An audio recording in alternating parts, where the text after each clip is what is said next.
وداعت را نفهمیدم.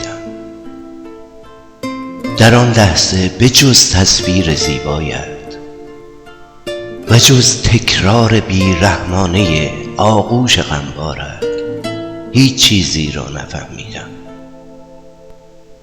نفهمیدم چه شد رفتی و من ماندم میان 100 سؤال بی جواب و گنگ. من ماندم و با تو رفت تمام خاطرات خوش، تمام روزهای خوب.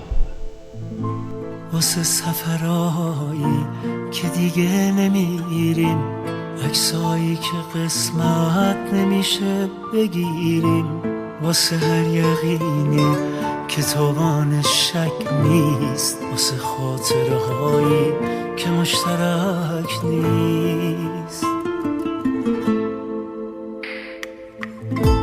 واسه وقتی که هر دو بی اعتباریم، تماشاچی غیر از خودمون نداریم، وقتی التماسم نخورده به دردم، واسه انتقامی که جبران نکردم.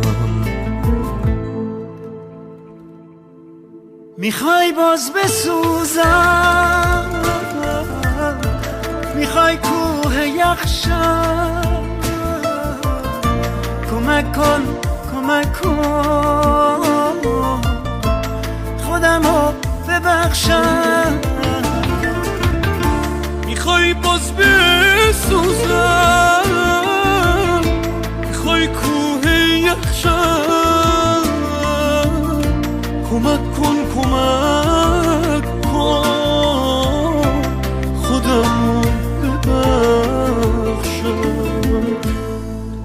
من ماندم و با تو رفت تمام خاطرات خوش، تمام روزهای خوب. من اکنون سالها دورم از آن روز عجیب و سرد و در این گوشه تاریک میان دفتری از خاطرات خویش به دنبال بهانه‌ای برای رفتنت هستم. میان دفتری از خاطرات خویش به دنبال بهانه‌ای برای رفتنت هستم.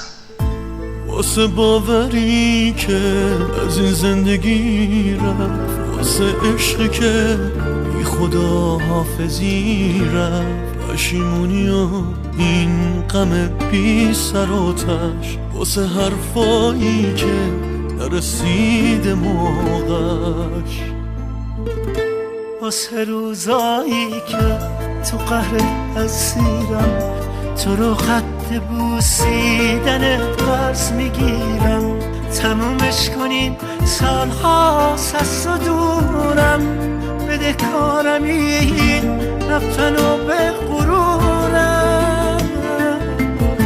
میخوای باز بسوزم، میخوای کوه یخشم، کمک کن خودمو ببخشم.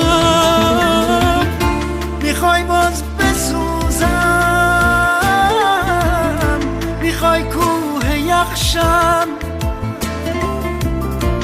کمک کن خودمو ببخشم.